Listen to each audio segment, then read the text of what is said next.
Hello, today's little story concerns a tramp, or if you're an American, you tend to call them hobos. So it's about a tramp that's in deep winter and one of the coldest nights of the year, heading towards a farmhouse to ask for shelter and a little food. So I'll go to the drawing board and I'll tell this little story.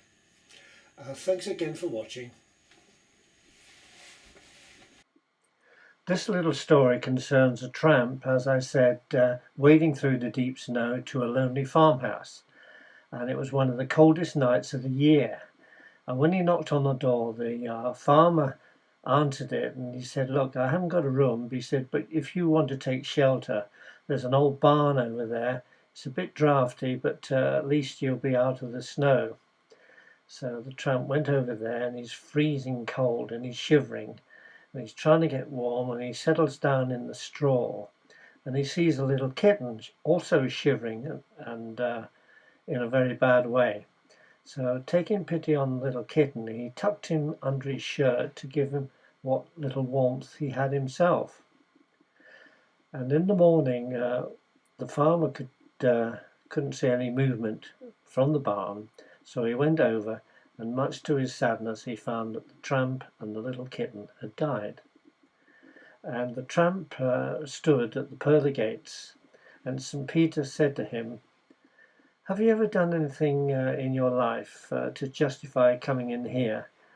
And the tramp said, "No." He said, "I've never made any friends." He said, "I've always been a loner, travelling from one place to another." He said, "I never really helped anybody." So Peter said, "Well," he said, "I'm afraid that you can't come into heaven."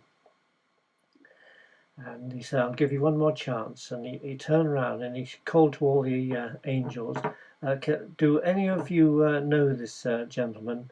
And has he ever done any good deeds?" And there was complete silence. So Peter turned the tramp away. And as he's tramping away, out of the silence came a little mewing, and it grew louder. And Peter's face lit up, and he called the tramp back, and he said, "Welcome, welcome." He said, "You're most welcome to come into heaven." He said, "Someone stood up for you." And it just shows you that sometimes a good deed pays off.